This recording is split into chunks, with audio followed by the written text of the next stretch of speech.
আর একটু জোরে বলি তো, রব্বুল আলামিন দিতে প্রস্তুত,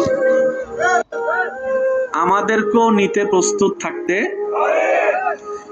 দেনেওয়ালা দিতে চাই, আমরা নেওয়ার জন্য আগ্রহ নাই, তাহলে তো কানেকশন মিলবে?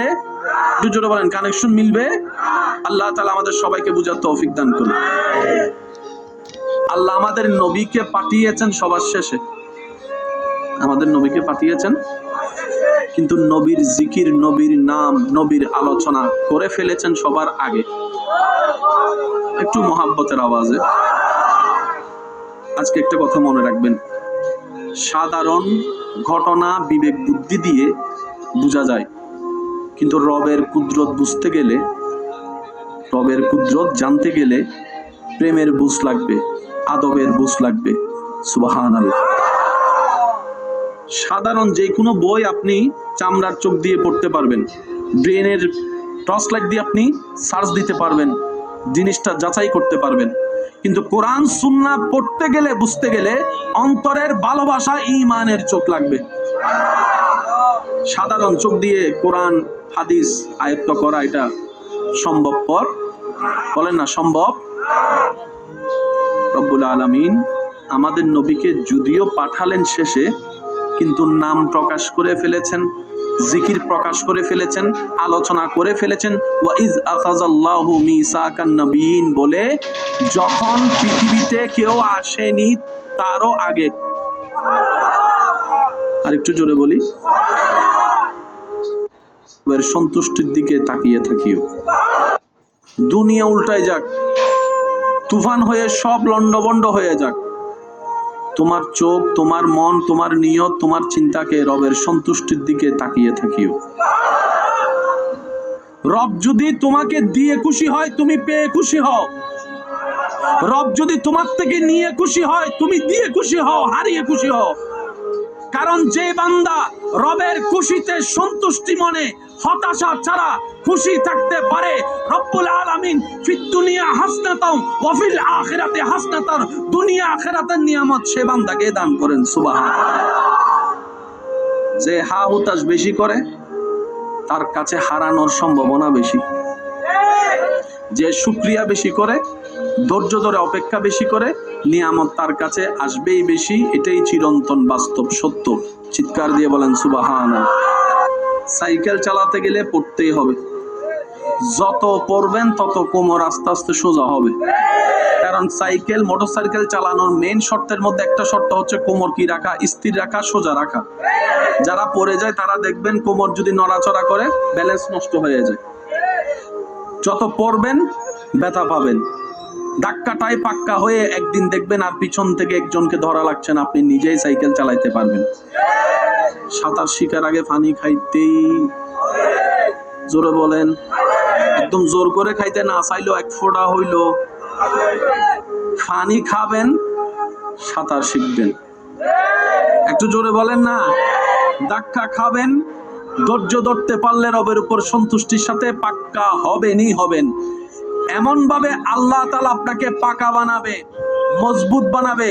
যারা আপনাকে ভেঙতে চেয়েছিল এক সময়, যারা আপনাকে নষ্ট করতে চেয়েছিল, ধ্বংস করতে চেয়েছিল, ওই আপনার ধৈর্য ধরে সবর করার কারণে, রবের সন্তুষ্টির অপেক্ষা করার কারণে আপনাকে আল্লাহ তাআলা এমন মজবুত দেওয়াল বানিয়ে দিবেন, আপনাকে আর কেউ ভাঙার ক্ষমতা রাখবে না। সুবহানাল্লাহ। জান্নাতের রাস্তা কয়টি?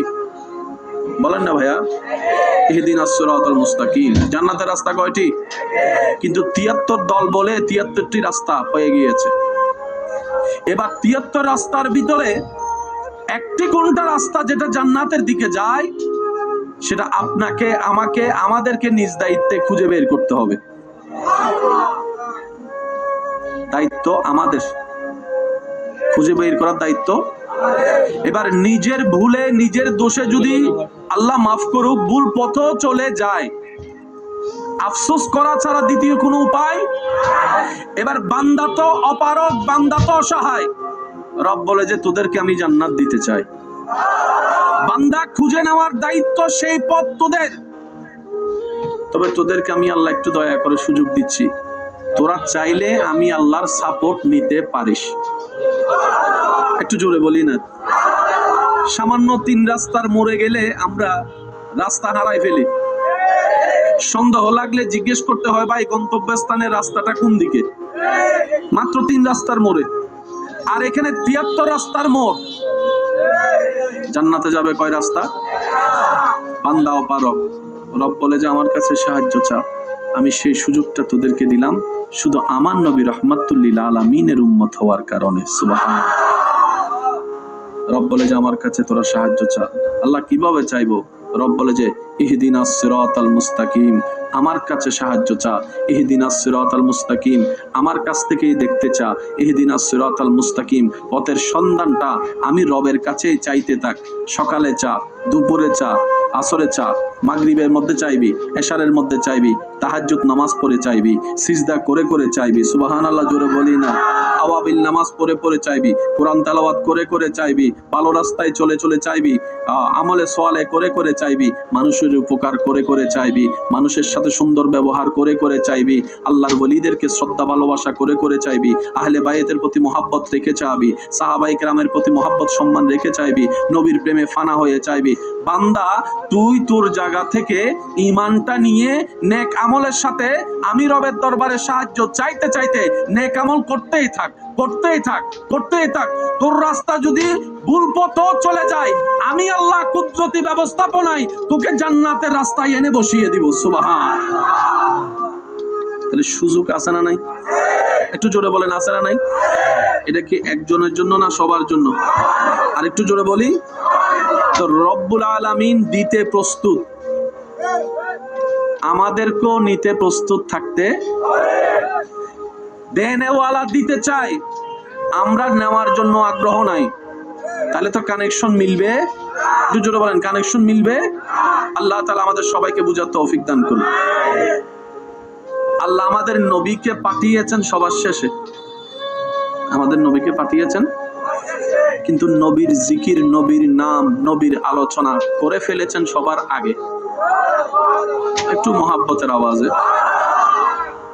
আজকে একটা কথা মনে রাখবেন, সাধারণ ঘটনা বিবেক বুদ্ধি দিয়ে বোঝা যায়, কিন্তু রবের কুদরত বুঝতে গেলে, রবের কুদরত জানতে গেলে প্রেমের বুঝ লাগবে, আদবের বুঝ লাগবে।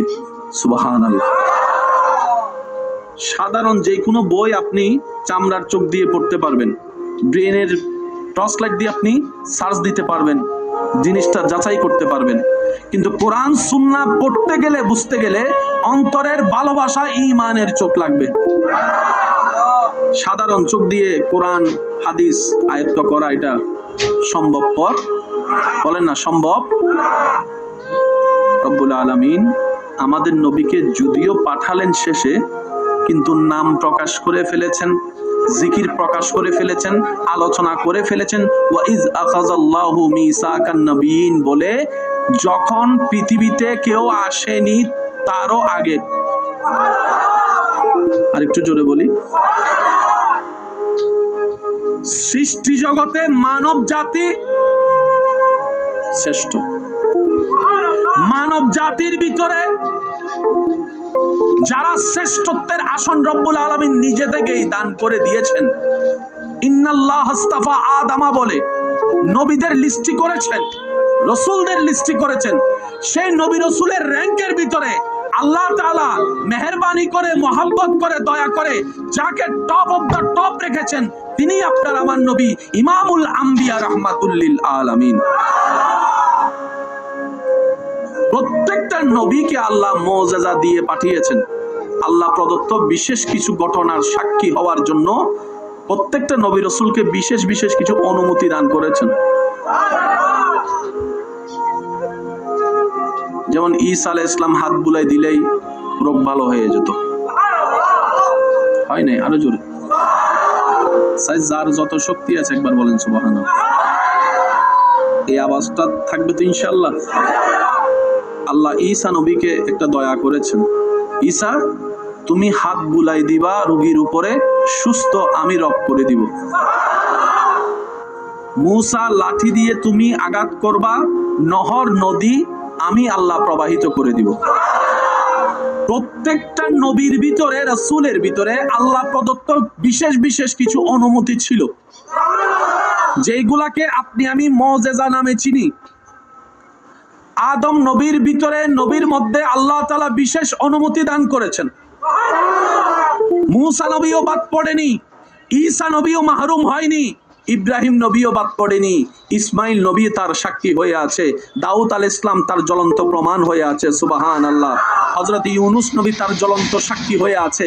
প্রত্যেকটা নবী রাসূলকে আল্লাহ তাআলা বিশেষ বিশেষ অনুমতি দান করেছেন, বিশেষ বিশেষ দয়া দান করেছেন, বিশেষ বিশেষ মুজিজা দান করেছেন। কিন্তু আপনার আমার নবীকে আল্লাহ তাআলা আফাত ও মস্তক সারা জিন্দেগিটাকে মুজিজা করে সাজিয়ে দিয়েছেন। আমাদের নবীকে, নবী আমার নবী, আমাদের নবী, নবী রাহমাতুল লিল। কত বড় সৌভাগ্য আমাদের মতো নালায়েক বান্দাদের, অনুপযুক্ত বান্দাদের, আল্লাহ দয়া করে রাহমাতুল লিল আলামিন নবীর উম্মতের খাতায় আপনার আমার নামকে লেখার সুযোগ করে দিয়েছেন। ইয়া নবী ইয়া নবী ইয়া নবী ইয়া নবী या नबी या नबी या नबी, सबसे आला ओ आला सबसे बाला ओ आला अपनी मौला का प्यारा हमारा नबी, दोनों आलम का दूल्हा हमारा नबी। সবাই কি আওয়াজে ইয়া নবী ইয়া নবী ইয়া নবী या नबी या नबी, উচ্চ আওয়াজ একবার বলেন মারহাবা। ঈসা নবীর ঘটনা বাস্তব, কিন্তু এখন কোনো প্রমাণ আমরা মাননেওয়ালা মেনে নিয়েছি বলে আমাদের কাছে অনেক দামি শব্দ। কিন্তু সেটা যদি এখন আপনাকে আমাকে কেউ যদি বলে ঈসা নবীর ঘটনাটা একটু ভিডিও করে দেখাও, আমাদের কাছে সামর্থ্য সেই ঘটনার প্রমাণ দেওয়ার মতো কোনো শক্তি আমাদের কাছে। মূসা নবীর লাঠির সেই আঘাতের ঘটনা আমরা মেনে নিয়েছি মুসলমান হিসেবে, কিন্তু সেটার কোনো ভিডিও চিত্র আমাদের কাছে। আপনার আমার নবী আঙ্গুল তুলেছেন, ইশারা করেছেন, রব্বুল আলামিন হুকুম দিয়েছেন, চাঁদ 2 ভাগ হয়ে গিয়েছে। আমরা জানি কি জানি না, মানি কি মানে না, কিন্তু সেই ঘটনা যদি কেউ আমাদেরকে বলে যে তোমাদের নবীর একটা মুজিজা আমাদেরকে দেখাও, সে সুযোগ আমাদের কারো, একটু জোরে বলি না, কারো মৃত প্রাণী এনে আনা হয়েছে নবীর দরবারে যে আপনি যদি সত্যিকার নবী হন তাহলে বোবা প্রাণীর মুখ থেকে, জবান থেকে কথা বের করবেন, সেটা শুধু নয়, মৃত প্রাণীকে জীবিত করে সেই বোবা প্রাণীর মুখ থেকে আপনার সাক্ষী যদি আপনি নেওয়াইতে পারেন, আমি আপনার কালিমা পড়ে মুসলমান হব। নবী ইশারা করেছেন, আল্লাহর হুকুম হয়েছেন, মৃত প্রাণী জিন্দা হয়ে জবান খুলে গিয়ে কালিমা পড়ে নিয়েছেন। সুবহানাল্লাহ। আমরা জানি, আমরা মানি, কিন্তু কেউ যদি বলে যে আপনার নবীর মুজিজাটা আমাদেরকে দেখান, আপনি আমি অপারগতা করা ছাড়া কোনো উপায় নাই। চন্দ্রের সেই দ্বিখণ্ডন হওয়ার মুজিজা মানি, কিন্তু কোনো প্রমাণ কিতাবে আমরা মানি বলে আমাদের কাছে প্রমাণ আছে, কিন্তু কোনো ভিডিও চিত্রের প্রমাণ আপনার আমার কাছে নাই। তা আল্লাহ তাআলা বলে প্রত্যেকটা নবীকে সময় সাপেক্ষে মুজিজা দিয়েছি, ওই সময়ের জন্য যা দরকার সেভাবেই আমি আল্লাহ দান করেছি। হাবিব আপনি নবীকে আমি এরকম বিশেষ বিশেষ বিশেষ বিশেষ কিছু মুজিজা দান করব। আপনি আঙ্গুল তুলবেন, আমি চাঁদকে 2 টুকরা করে দিব। সুবহানাল্লাহ। আপনি হাতটা তুলবেন, আমি ডুবন্ত সূর্যকে আবার পাল্টে পশ্চিম আকাশে তুলে দিব, আসরের ওয়াক্তে দাঁড় করাই দিব। সুবহানাল্লাহ। এ হাবিব আপনি আরাম করবেন, ওই গাছ মাটি ছিঁড়ে আপনার দরবারে এসে আপনাকে সালাম দিবে। অনেক রকমের মুজিজা আপনার সাহাবীরা দেখার সাক্ষী হবে। নবী বলে, আল্লাহ আমার সাহাবারা না আমার মুজিজা দেখলো, আমার পরবর্তী উম্মত যারা আছে, তারা তো প্রশ্নের সামনে গিয়ে আটকায় যাবে, কারণ তারা তো ওই আইনুল ইয়াকিনটা পায় নাই। রব্বুল আলামিন বলে, হাবিব আপনি চিন্তা করিয়েন না, আপনাকে আমি যতগুলা মুআজিজা আমার পক্ষ থেকে দান করছি, কিয়ামত পর্যন্ত সমস্ত মুআজিজার মধ্যে একটা মুআজিজা কিয়ামত পর্যন্ত থাকবে। আপনার উম্মতরা সেই মুআজিজাকে সামনে রেখে পৃথিবীর যে কোনো প্রান্তে ঈমান, আদব, মোহাব্বত নিয়ে দাঁড়া যাবে। তারা কখনো ফেল হয়ে আসবে না, তারা কখনো পরাজিত হয়ে আসবে না। ইয়া রাসূলুল্লাহ, আল্লাহ পাক বলে, ও হাবিব আপনার জন্য আমি আফজল মুআজিজা দান করলাম, কুরআনুল কারীম। আর একটু জোরে বলি, কোরআন আল্লাহর পক্ষ থেকে এমন একটা স্পেশাল মুআজিজা, এই পৃথিবীর ইতিহাসে বড় বড় জ্ঞানের ভান্ডার ব্যক্তিওয়ালারা কোরআনের ভুল খুঁজতে নেমে কোরআনের প্রেমে পড়ে, কোরআনের প্রেমে পড়ে ইসলাম ধর্ম কবুল করে নিয়েছে। কোরআন এমন একটা কিতাব, আল্লাহু আকবার, আপনি যেভাবে দেখবেন, আপনি যেই দিকে আগাবেন আদব, ঈমান, মোহাব্বত নিয়ে, কোরআনের নূর আপনি সেভাবে দেখতে পাবেন। অনেক সময় কষ্টের লেভেল এমন ভাবে বেড়ে যায়, মানুষ চিন্তা করে কান্না করলে বুঝি মনটা একটু হালকা হবে, বুকটা একটু হালকা হবে। অনেক সময় কান্না যখন লেভেলটা বেড়ে যায়, বুকের যন্ত্রণাও বেড়ে যায়, কষ্টও বেড়ে যায়। কোরআন এমন এক আসমানি কিতাব, আল্লাহ পাকের দয়া, যেটা অশান্ত মনওয়ালা বুকের মধ্যে জড়িয়ে নিল মনটা শান্তি হয়ে যায়। আর একটু জোরে বলি, কোরআনের আয়াতের দিকে দেখলে সওয়াব তো আছে আছে, সুখের জ্যোতির মধ্যেও আল্লাহ পাক নিয়ামত দান করে। মুরব্বীদের ভিতরে, দাদাই নানির ভিতরে অনেক মুরব্বীরা এমন আছে, বয়স হয়েছে 80, 90, 100, ভালো করে কিছু না দেখলো এখনো পর্যন্ত কোরআনটা পড়তে পারে। আছে না নাই? আর একটু জোরে বলেন, আছে না নাই? আল্লাহ তাআলা আমাদের সবাইকে নবীর প্রেম নিয়ে, আদব নিয়ে, নামাজের সাথে, কোরআনের সাথে বন্ধুত্ব রাখার তৌফিক দান করুন। আমিন। আওয়াজটা আর একটু ছোট হবে। আল্লাহ তাআলা আমাদের সবাইকে রবের প্রিয় বান্দা হওয়ার জন্য যা যা যা যা অর্জন করা দরকার তা তা অর্জন করার তৌফিক দান করুন। রব্বুল আলামিনের সমস্ত দয়ার ভান্ডারকে রব্বুল আলামিন ধৈর্য, সবর নামক দরজার মাঝখান দিয়ে রেখেছেন সেই ঘরে। যাদের নিয়ামত নেওয়ার দরকার, ধৈর্যের দরজার সাথে সাক্ষাৎ করা ছাড়া নিয়ামত পাওয়া সম্ভব। Work today is broken. We're all working in too many disconnected apps, and it's killing team productivity.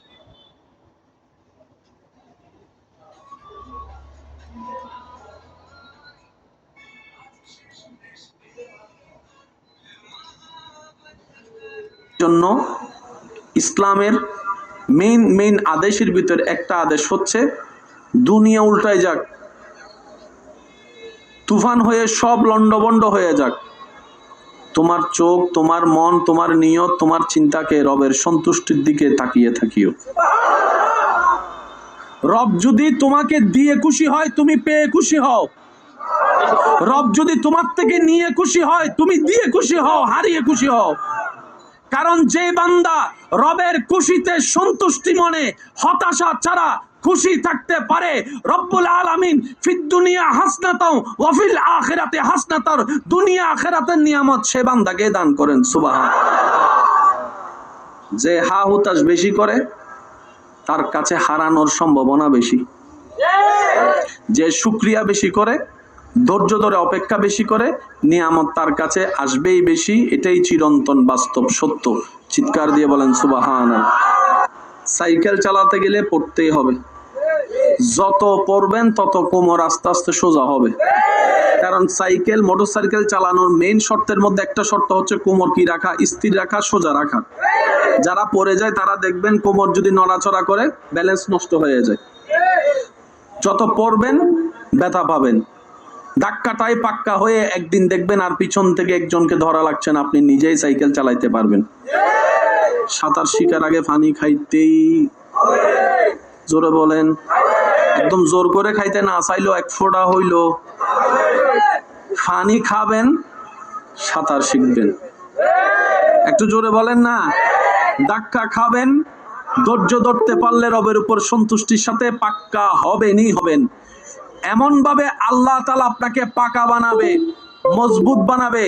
যারা আপনাকে ভেঙতে চেয়েছিল এক সময়, যারা আপনাকে নষ্ট করতে চেয়েছিল, ধ্বংস করতে চেয়েছিল, ওই আপনার ধৈর্য ধরে সবর করার কারণে, রবের সন্তুষ্টির অপেক্ষা করার কারণে আপনাকে আল্লাহ তাআলা এমন মজবুত দেওয়াল বাঁধিয়ে দিবেন, আপনাকে আর কেউ ভাঙার ক্ষমতা রাখবে না। সুবহান। ধৈর্য ধরলেই রবের রহমত আসবেই, এটা নিশ্চিত, এটার মধ্যে কোনো সন্দেহ। এখানে একটা চমৎকার বিষয় কি জানেন? কষ্ট দেয় কে? কষ্ট দেয় কে? আমাদের আশেপাশের মানুষ। আপনাকে, আমাকে, আমাদেরকে কষ্ট দেয় কে? আশেপাশের। ভাঙতে চাচ্ছে মানুষ। এই মানুষের ভিতর আত্মীয় হতে পারে, বাইরেরও হতে পারে, পরিচিত হতে পারে, অপরিচিত। আমাদেরকে ভাঙতে চাচ্ছে কে? মানুষ। কষ্ট দিচ্ছে কে? মানুষ। কাঁদাচ্ছে কে? প্রতারণা করতেছে, ঠ্যাং ভেঙে দিচ্ছে, দেওয়াল তুলে দিচ্ছে, রাস্তা বন্ধ করে দিচ্ছে, পানি বন্ধ করে দিচ্ছে, প্রতারণা করতেছে, কথা দিয়ে কষ্ট দিচ্ছে। মানুষ আপনাকে কষ্ট দিচ্ছে, তাকিয়ে আছেন আল্লাহ। নিয়ামত, তাকিয়ে আছেন আল্লাহ। এবার আপনার সেই মানুষের দেওয়া কষ্ট তিল তিল তিল তিল করে আস্তে আস্তে সহ্য ক্ষমতার বাইরে চলে যাচ্ছে, আস্তে আস্তে সহ্য ক্ষমতার বাইরে চলে যাচ্ছে। আপনার রব তাকিয়ে আছে। শনিবার, রবিবার, সোমবার, মঙ্গলবার, বুধ হয়ে বৃহস্পতি হয়ে আবার শুক্রবার, সপ্তাহ চলে যাচ্ছে, মাস হয়ে যাচ্ছে। আপনি শুধু রবের দিকে তাকায় সবর করে আছেন। রবের যেই দিন ইচ্ছা হবে, রব ফেরেশতাকে বলবে, কিরে আমার বান্দাকে মাসের পর মাস, বছরের পর বছর কষ্ট দিচ্ছে, সেইভাবে ধৈর্য ধরে সহ্য করে আছে কেন? ফেরেশতা বলবে, আল্লাহ তোমার হুকুমের অপেক্ষায় বসে আছে, তোমার হুকুমের অপেক্ষায় বসে আছে। সে তোমাকে সন্তুষ্টি করার জন্য মুখ থাকার পরও গালির পরিবর্তে গালি দিচ্ছে না। আল্লাহ সে তোমাকে রাজি করার জন্য মারের পরিবর্তে মার দিচ্ছে না। সে দুনিয়ার মানুষ সৃষ্টি তাকে কষ্ট দিচ্ছে, সে তোমার সৃষ্টিকে ভালোবাসা দিয়ে যাচ্ছে, মায়া দিয়ে যাচ্ছে, সেবা দিয়ে যাচ্ছে। রব্বুল আলামিন বলবে, আমার বান্দা আমার হুকুমের অপেক্ষায় বসে আছে, আমার বান্দা আমার সন্তুষ্টির অপেক্ষায় বসে আছে। এত কষ্ট সহ্য করছে, বুক ফেটে যাচ্ছে, চোখের পানি পড়ছে, তারপরেও সে ধৈর্য ধরে আছে। ইন্নাল্লাহা মা'আস সাবিরিন। ফেরেশতা জেনে রাখো, আজকে থেকে আমি আল্লাহ আমার এই বান্দার সাথে আছি। তার ধৈর্য ধরাটা, অপেক্ষা করাটা আমি রবের পছন্দ হয়েছে। সুবহানাল্লাহ। ওই দিন থেকে আপনার জয় শুরু। আর একটু জোরে বলেন। আপনারা হয়তো আমার সাথে একমত হবেন, এই পৃথিবীতে যাদেরকে ভাঙতে চেয়েছে, যাদের জীবনে কষ্ট, দুঃখ, অভাব, অভিযোগ, আপত্তি, লাঞ্ছনা, অপমান, কষ্ট বেশি হয়েছে, আর যারা ধৈর্য ধরতে পেরেছে, আল্লাহ পাক একদিন না একদিন তাদেরকে কিন্তু নিয়ামত দান করেছেনই করেছেন। আল্লাহ কিন্তু মারুম করে নাই। ধৈর্যের নিয়ামত কখনো মিস যায় না। সুবহানাল্লাহ। আর একটু জোরে বলেন। দুনিয়া যাদেরকে ভাঙতে চায়, আল্লাহ তাদেরকে নতুন ভাবে গড়ে শক্ত করে দেয়। আর আল্লাহ যখন একবার শক্ত করে দিবে, নমরুদের আগুনও ইব্রাহিম নবীকে ভাঙতে পারে নাই। ইউনূস আলাইহিস ইসলামকে মাছের পেটে সেই মাছ ওনাকে পরাজিত করতে পারে নাই। তলোয়ার ইসমাইল নবীর অন্তর থেকে ঈমান নিতে পারে নাই, ভয় দেখাতে পারে নাই। কারবালার সেই কঠিন কষ্ট ইমাম হোসেনের মুখে মলিনতা আনতে পারে নাই। রব যার সাথে, জয় তার সাথে। রব্বুল আলামিন আমাদের সবাইকে নবীর ওয়াফাদার উম্মত হয়ে ঈমানের সাথে, ইজ্জতের সাথে হাসি মুখে কালিমা পড়ে দুনিয়ার থেকে যাওয়ার তৌফিক দান করুন। যদি কাঁটাও ফুটেন, এটার উপর ধৈর্য ধরা হয়, আল্লাহ পাক গুনাহ মাফ করবে, সওয়াবও বাড়াই দিবে। এবার বলেন, ধৈর্য ধরে কারা? কি দেখলে বোঝা যাবে ধৈর্য ধরে? কেউ আপনাকে একটা গালি দিছে, তার আপনি দুইটা গালি দিলেন, তাইলে কি ধৈর্য ধরেছেন? একটা গালির আপনার একটা মায়ের বিপক্ষে 4টা মাইরা দিলেন, ধৈর্য ধরেছেন? একজনে গালি দিয়েছে, তারা ধরে 10 জনে মিলে গাছতলায় নিয়ে পিটাইয়েছেন, ধৈর্য ধরেছেন? কেউ আপনাকে ফেসবুকে একটা স্ট্যাটাস দিত, আপনিও তার জন্য 3টা স্ট্যাটাস মাইরা দিলেন, ধৈর্য ধরলেন? জোরে বলেন, ধৈর্য ধরলেন? আপনার যখন বিভিন্ন অর্থনৈতিক কষ্ট আসলো, আপনি রবের হুকুমের অপেক্ষা না করে সুদের সাথে লেগে গেলেন, আপনি কি ধৈর্য ধরলেন? জোরে বলেন, ধৈর্য ধরলেন? বউয়ের অত্যাচার, স্বামীর অত্যাচার, পারিবারিক অত্যাচার কোনো কিছু সহ্য না করে ডাইরেক্ট আপনি ডিভোর্সের মধ্যে চলে গেলেন, ধৈর্য ধরলেন? প্রত্যেকটা মানুষের জীবনে বিপদ আছে কি নাই? আসবে কি আসবে না? রবের ফরমান কখনো মিথ্যা হতে পারে? রব বলে যে দুনিয়াবি কষ্ট তোমাদের কাছে অনেক কিছুই আসবে, কখনো খাবার কষ্ট, কখনো ভয়ের কষ্ট, কখনো শারীরিক কষ্ট, কখনো মানসিক কষ্ট, কখনো পারিবারিক কষ্ট, কখনো সামাজিক কষ্ট। কিন্তু বান্দা এতটুকু মনে রাখবা, তুমি শুধু আমি রবের হুকুমের অপেক্ষায় বসে থাকবা, আমি রবের হুকুমের অপেক্ষায় বসে থাকবা। এ রবের হুকুমের অপেক্ষা করে বসে থাকার নামই হচ্ছে ধৈর্য। ধৈর্য। আর রব বলে যে আমার হুকুমের আশার অপেক্ষায় বসে থাকে, আমিও রব তাকে তাকায় থাকি, আমার ফেরেশতারাও তাকে গার্ড দিতে থাকে। সুবহানাল্লাহ। গালি দেনেওয়ালা দিল, শূন্যওয়ালা কান দিয়ে শুনলো। মুখ আছে তার 3টা গালি দেওয়ার, শুধু এতটুক চিন্তা করলো। শয়তান বলে যে গালি 3টা দিছে, তুই 6টা দে। তখন ঈমান বলে যে খবরদার, লবকুশাই করিস না, মুখটা খুলিস না, আল্লাহ নারাজ হয়ে যাবে, আল্লাহ নারাজ হয়ে যাবে, আল্লাহ নারাজ হয়ে যাবে। বিচারটা রবের উপর ছেড়ে দিলাম, আমি সবর করে রইলাম আমার রবের হুকুমের অপেক্ষায়। একদিন যায়, 1 সপ্তাহ যায়, 1 মাস যায়, বিভিন্ন ধরনের কষ্টের উপর যখন বান্দা রবের হুকুমের অপেক্ষা করে, যখন ধৈর্যশীল হিসেবে পরিচিত হয়, রবের বান্দাদের ভিতরে যার বলা করাটা, ধৈর্য ধরাটা রবের পছন্দ হয়ে যায়, রব সাথে সাথেই বলে ইন্নাল্লাহ মা'আস সাবিরিন। এ বিশ্ববাসী শুনে রাখো, জেনে রাখো, অমুক বান্দার সাথে আজকে থেকে আমি আল্লাহ নিজেই আছি। আমি আল্লাহর ধৈর্য ধারণকারীর সাথেই আছি। আচ্ছা, যার সাথে আল্লাহ থাকে তাকে আবার হারায় কে? সুবহানাল্লাহ বলি। যাকে আল্লাহ সাথী বানিয়ে নেয়, ওলি বানিয়ে নেয়, আপন করে নেয়, তাকে হারানোর ক্যাপাসিটি এই পৃথিবীর কারো। উহুদের যুদ্ধের মধ্যে নবী রাহমাতুল লিল আলামিনের মুসলমান দলেরা বাহ্যিকভাবে হেরেছেন। কারবালার ময়দানে ইমাম হোসেন বাহ্যিকভাবে হেরেছেন। এই জায়গায় আমার অনেক ভাইয়ের একটু মিসগাইড হয়ে যায়। মনে রাখবেন, সব সময় ফুল দিয়ে ভালোবাসা হয় না। ভালোবাসার এক একটা ধরন আছে। মারধর করা কি ভালোবাসা নাকি ঘৃণা? জোরে বলেন, ভালোবাসা না ঘৃণা? মারধর করা কি ভালোবাসা না ঘৃণা? কিন্তু শিক্ষক যখন ছাত্রকে মারে, জোরে জোরে জোরে, মা বাবা যখন সন্তানকে মারে, আপনি তো বলেছেন ভালোবাসা মানে ঘৃণা, কিন্তু মা বাবা যখন মারে সেটা আর ঘৃণার অর্থ দেয় না। শিক্ষক যখন মারে ঘৃণার অর্থ দেয় না, এটা তখন ভালোবাসার অর্থ দাঁড়িয়ে যায়। ঠিক তেমনি ভাবে আল্লাহ তাআলা প্রত্যেকটা নবীর জীবনে সেটাই ঘটিয়ে দিয়েছেন, যেটা আমাদের জন্য পরবর্তী বান্দাদের জন্য জীবনের শিক্ষা হয়ে দাঁড়াবে। বলেন সুবহানাল্লাহ। পৃথিবীর বুকে এমন কেউ নাই নবীকে হারাতে পারে। আছে? আছে এমন কেউ আছে? জান্নাতের এক একটা পুরুষের ভিতর হবে 100 জন পুরুষের শক্তি। জান্নাতে যারা যাবে এক একজন পুরুষের ভিতরে 100 জন পুরুষের শক্তি আল্লাহ পাক দান করবেন। এরকম হাজার হাজার পুরুষের শক্তি নবী রাহমাতুল লিল আলামিনের শক্তির সামনে শেষ হয়ে যাবে, এমন শক্তি আল্লাহ নবীকে দান করেছে। সেই নবী যদি ওই পাওয়ার নিয়ে যুদ্ধের ময়দানে নামতেন, কেউ সামনে দাঁড়ানোর মতো ক্ষমতা। অথচ সেই নবীকে যখন ঘটনা পরিক্রমায় একজন ইহুদি আঘাত করেছে, একজন ইহুদি নবীকে আঘাত করেছে, নবী উল্টা উত্তরটা হাত দিয়ে মার দিয়ে না দিয়ে ওনার হাতটা ধরে বললেন, ভাইয়া আমাকে মেরে আপনি কোনো ব্যথা পান নাই তো? আমাকে আঘাত করে আপনি কোনো কষ্ট পান নাই তো? ইয়া নবী রাহমাতুল লিল আলামিন, আমাদের সামান্য একজনের থেকে 2 জন বন্ধু হলে আমরা প্রতিশোধ নিতে প্রস্তুত হয়ে যাই। নবী বলে যে আমি প্রতিশোধ শিখাতে আসিনি, আমি ক্ষমা শিখাতে এসেছি। ক্ষমা শিখাতে এসেছি।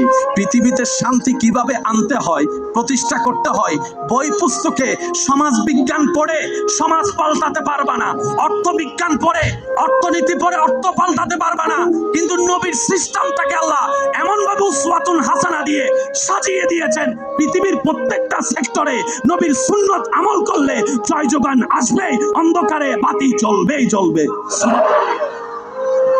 আমাদের নবীকে আটকাই দেওয়ার মতো ক্ষমতা বলেন না ভাইয়া?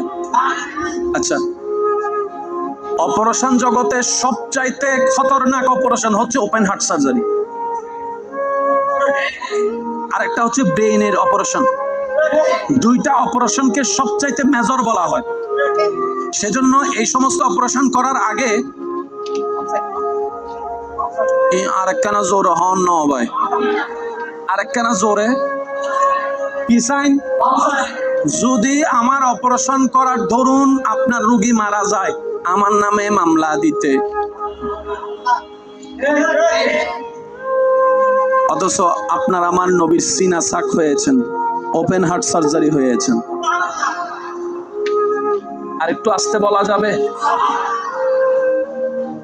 একটা ওপেন হার্ট সার্জারি করা অবস্থায় কমপক্ষে প্রয়োজন মোতাবেক অনেক ব্যাগ রক্ত মজুদ করে রাখা হয়, কারণ রক্ত যা বের হবে অন্য দিক থেকে রক্ত যদি সাপ্লাই করা না হয়, রক্ত শূন্যতায় হয়ে আবার স্ট্রোকের মধ্যে চলে যেতে পারে।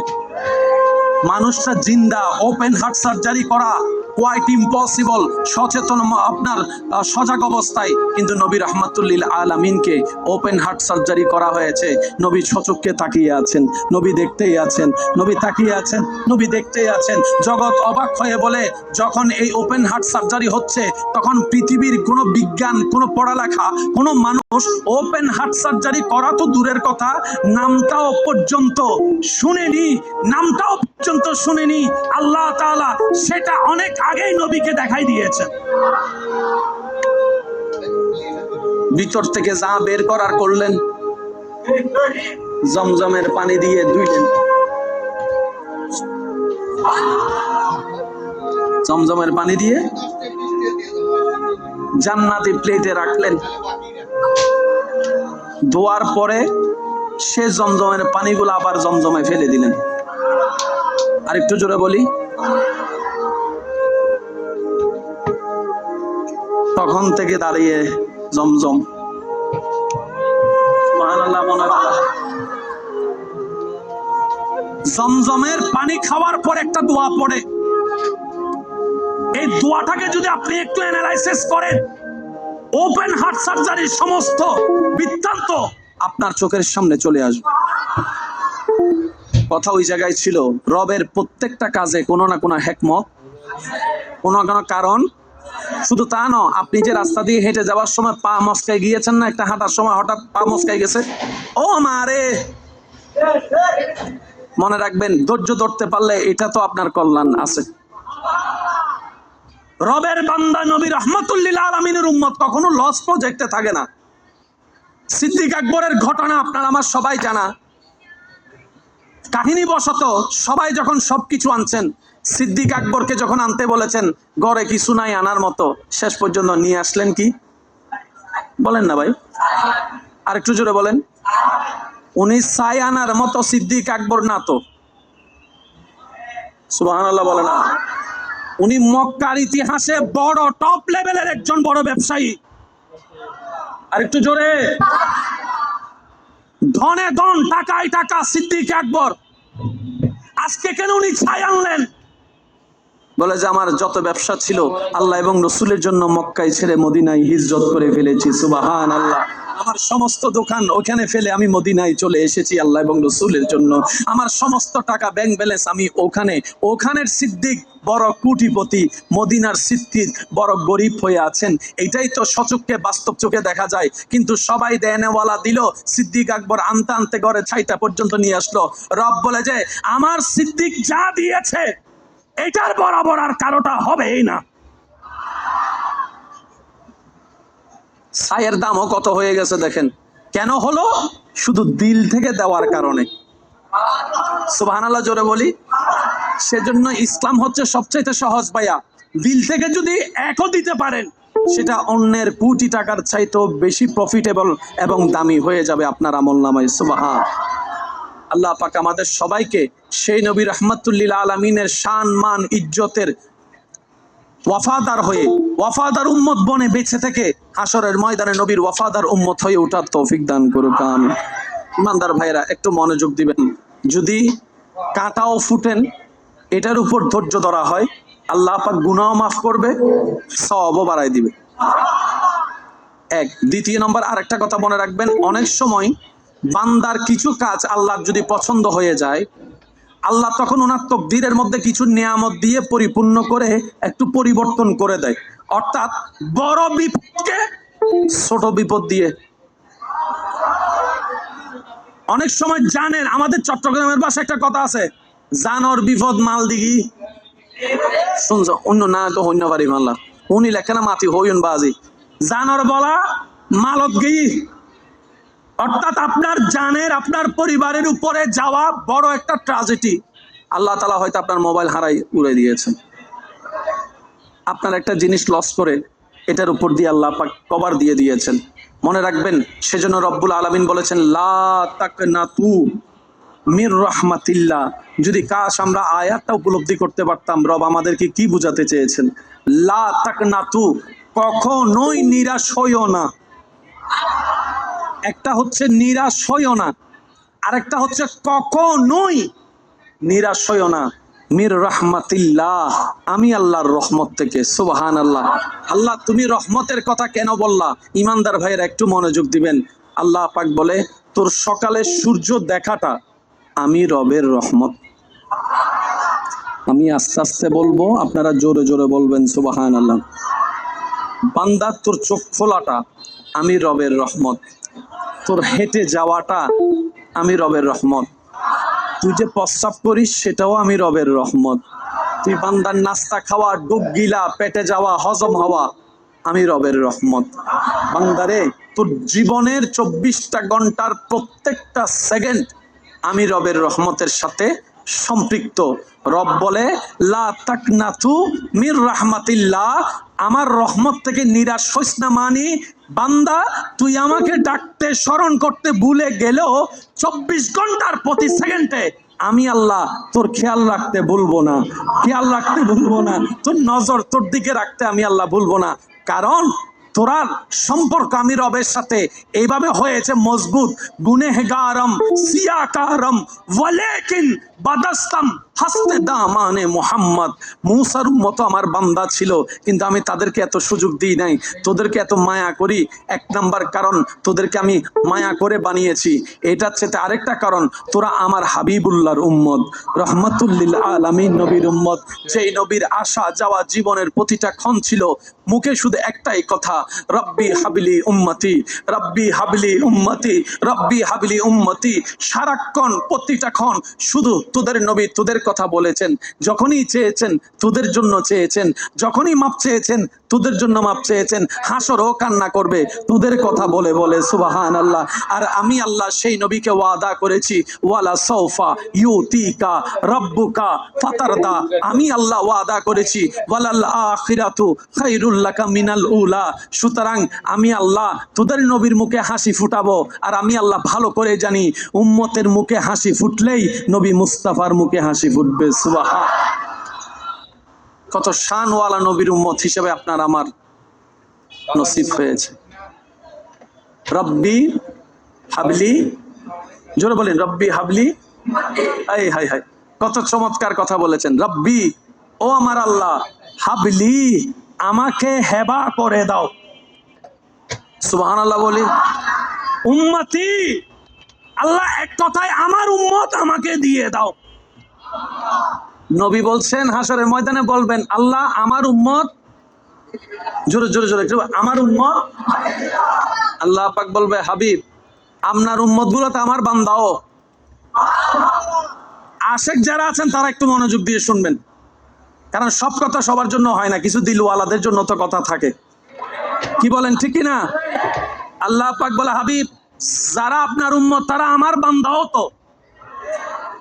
হাবিব বলে যে ঠিক আছে আপনার বান্দা, কিন্তু আপনি তো আহকামুল হাকিমিন, হিসাব যদি নেওয়া শুরু করেন আমার উম্মত একটাও পার পাবেন, আমি ভালো করেই জানি।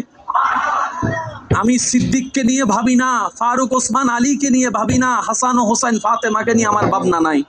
আমি নবী তো তাদেরকে চাচ্ছি যারা গুনাহ করেছে, অপরাধ করেছে, যারা গুনার মধ্যে লিপ্ত ছিল, যারা অসহায়, তারা পাপী। আমি নবী তো তাদেরকে চাচ্ছি, রব্বি হাবিলি উম্মতি, আমার উম্মত আমাকে দিয়ে দাও, আমার উম্মত আমার দায়িত্বে ছেড়ে দাও। আল্লাহ পাক বলে, হাবিব আপনার দায়িত্বে ছাড়বো কেন? নবী বলে যে, আল্লাহ আপনি রউফুর রহমানুর রহিম যেমন, আপনি রহমানুর রহিম যেমন, আপনি আহকামুল হাকিমিনও তেমন। আপনি যদি কঠিন বিচার নেওয়া শুরু করেন, আমার এই গুনাহগার উম্মতগুলো একটাও পার পাবে না, একটাও যাবার পাবে না। জান্নাত পাওয়ার তো দূরের কথা, জান্নাতের গ্রাণও পাবে না। আল্লাহ তুমি আমাকে দিয়ে দাও, অন্তত আমার দিকে তাকাই হলো তো গুনাহগারকে জাহান্নামী থেকে তুমি জান্নাতি করে দিবে। সুবহান। अर्श हक है मसनदे रिफात रसूलुल्लाह की, देखनी है हशर में इज्जत रसूलुल्लाह की। ला व रब्बिल अर्श जिसको जो मिला उनसे मिला, बटती है कौनैन में नेमत रसूलुल्लाह की। চিৎকার দিয়ে বলেন সুবহানাল্লাহ, আর একটু জোরে বলেন সুবহানাল্লাহ। নামাজের দরকার আছে? কাদের নামাজের দরকার একটু শুনি। নামাজের দরকার তাদের যারা কবরে দুনিয়ায় পরকালে শান্তিতে থাকার স্বপ্ন দেখে, তাদের নামাজের দরকার। যাদের কাছে রহমানের রহমত আসে, তাদের নামাজ পড়া দরকার। যাদের কাছে রাজ্জাকের রিজিক আসে, তাদের নামাজ পড়া দরকার। যাদের দোষগুলোকে সাত্তার হয়ে রব গোপন করে রাখে, তাদের নামাজে সিজদা দেওয়া দরকার। যাদের এই অন্তর্জগতে একটু শান্তির দরকার, স্বপ্ন দেখে, তাদের নামাজ পড়ার দরকার। আর একটু জোরে বলেন, আছে না নাই? যারা ব্রেইনের মধ্যে একটু রিল্যাক্স ফিল করতে চায়, তাদের নামাজ পড়ার দরকার। জোরে বলি, নামাজ পড়ার দরকার। যারা ভিতর থেকে সত্যিকার মানুষের ভালোবাসাময় ইজ্জত চায়, তাদের নামাজ পড়ার দরকার। যারা অন্ধকার কবরে আলোর দেখা পেতে চায়, তাদের নামাজ পড়ার দরকার আছে। যাদের সে ভয়ানক প্রশ্নগুলোকে আসান হিসেবে, সহজতর হিসেবে দেখতে চায়, তাদের নামাজ পড়ার